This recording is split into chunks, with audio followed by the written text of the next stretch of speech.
Success in the courtroom can be quickly undermined by a lack of compliance with remedial orders. Where non-compliance is anticipated, a remedial strategy should take this into account to counteract the detrimental effects of non-compliance on rights.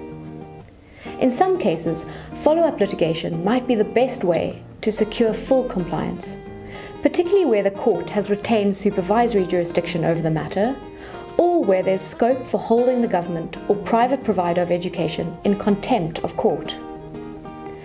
However, in other cases it might be best to leverage political pressure or social advocacy to induce compliance. We've asked litigators the difficult question of how to deal with non-compliance. What can be done when it becomes clear that the government or private provider of education is failing to implement the terms of a court order?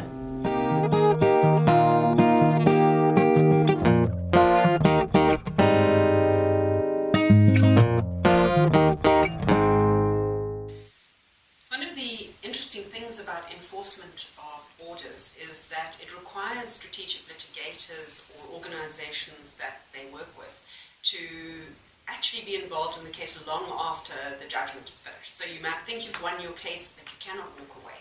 If you do, it may be that the goods and services or the thing that you asked for never actually reaches the recipients.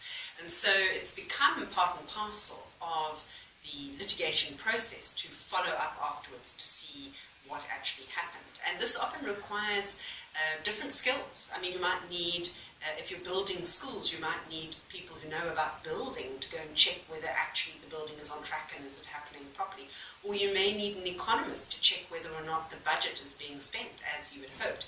So there seems to be, it requires group effort really, and bringing in different skills to make sure that things are actually happening. But it is also a terrain in which one gets a lot of new information, because as things are happening, you see what are the difficulties. Why is it that government finds it so hard to identify the schools that need furniture or the schools that need textbooks and to actually get those things to them? So you begin to see what the weaknesses and problems are in the system, and hopefully the government sees them too, and this might also encourage them to begin to change their systems on the ground. What also makes it difficult to ensure that your order is properly implemented is that your clients are often quite inactive. There's a lot of inertia.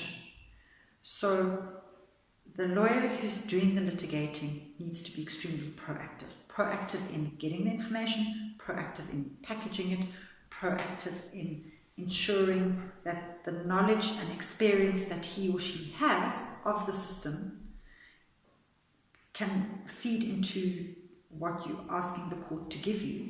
Because if you sent that to somebody who had no knowledge of how the system worked, there's no ways that they would be able to think of every single one of those steps that you want to go into your court order. And then when you're trying to enforce your order, you often don't hear anything from your clients. They don't tell you that they haven't got the desks and chairs. They don't tell you that their teachers haven't been paid.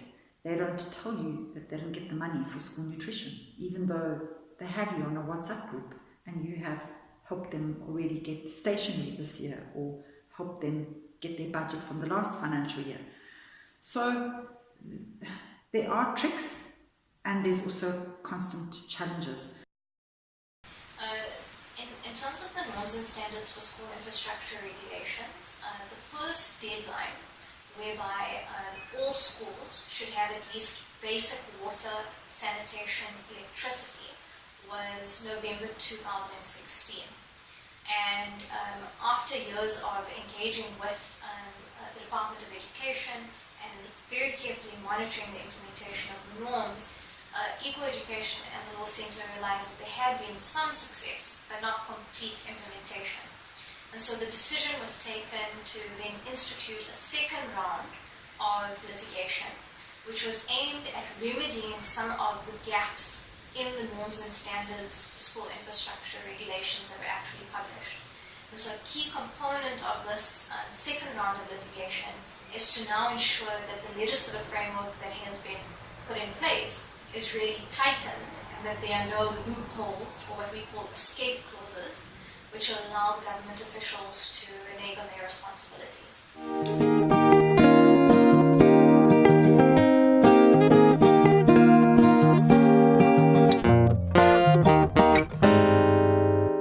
You know, the subject matter you're dealing with obviously makes a big difference. And I've tended to be involved in cases where there was a lot of public support for the general reform area that one is looking for. On funding cases, for instance, the public is ahead of the legislatures on this.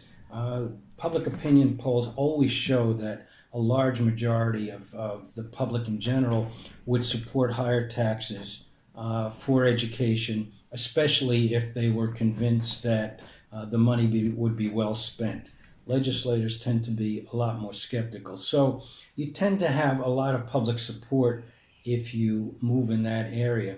School desegregation was a very different experience because obviously there was real resistance, and not only in the South in the United States, where segregation was the established law of the land and had been overturned by the Supreme Court, but even when these cases got to the North, where there was no segregation by law, there was segregation in fact just by housing patterns, and when the courts tried to interfere with that, they met real resistance.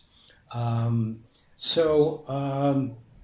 guess a lot of what we learned from that is that if you can find issues and ways of phrasing the issues that avoid that kind of resistance, not only is the type of reform you're thinking of going to be more effective, but you're going to be able to convince the court to go in that direction. These days in the United States, lawyers know you don't bring a school desegregation case because the courts are going to be resistant, and even if you somehow got a court to order something, the legislatures are going to be resistant. But maybe there are ways of phrasing it to get around that. At this stage, the first step is to try and get the right policy framework in place.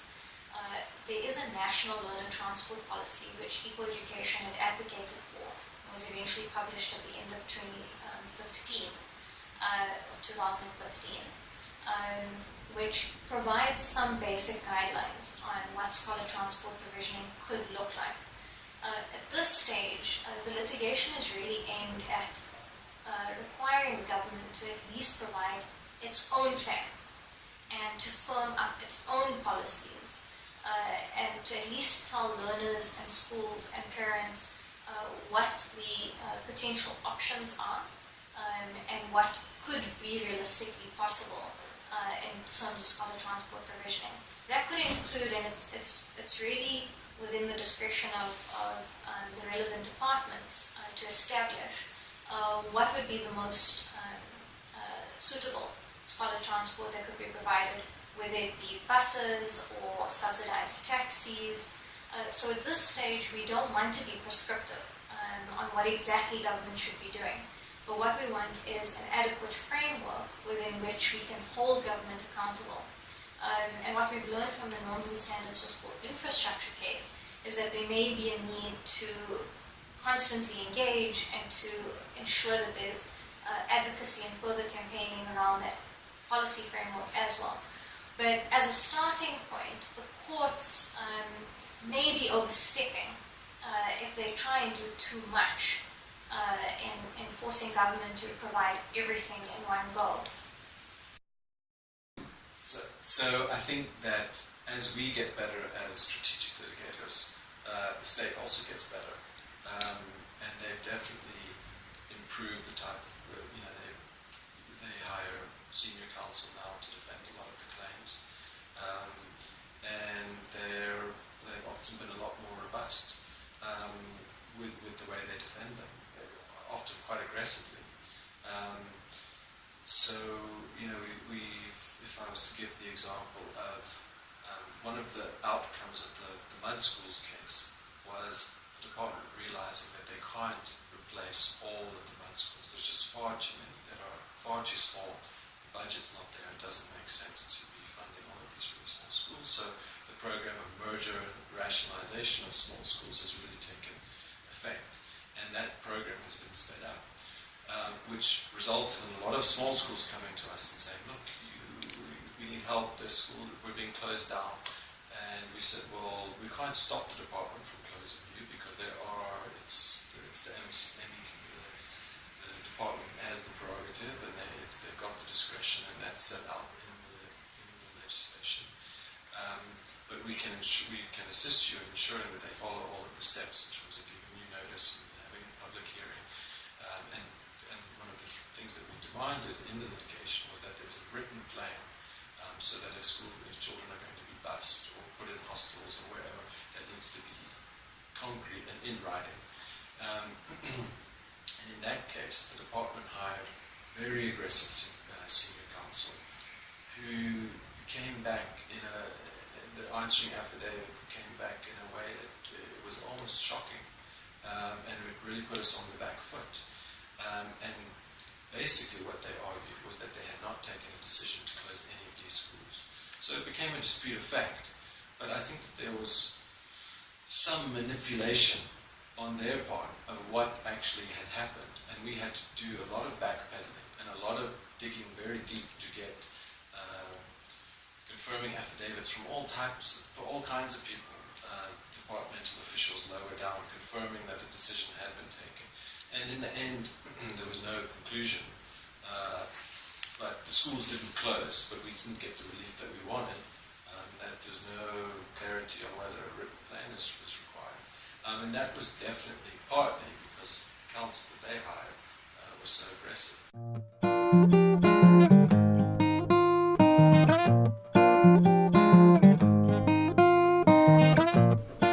In this module, we've heard a range of perspectives on how to formulate an effective remedy, monitor its implementation, and overcome the challenge of non-compliance. The litigators we interviewed have all emphasized the importance of situating a remedial strategy within a broader, long-term plan for achieving the desired reforms in education. Remedies lie at the heart of strategic lawyering in education, as they ensure that a victory in the courtroom translates into positive change in the classroom.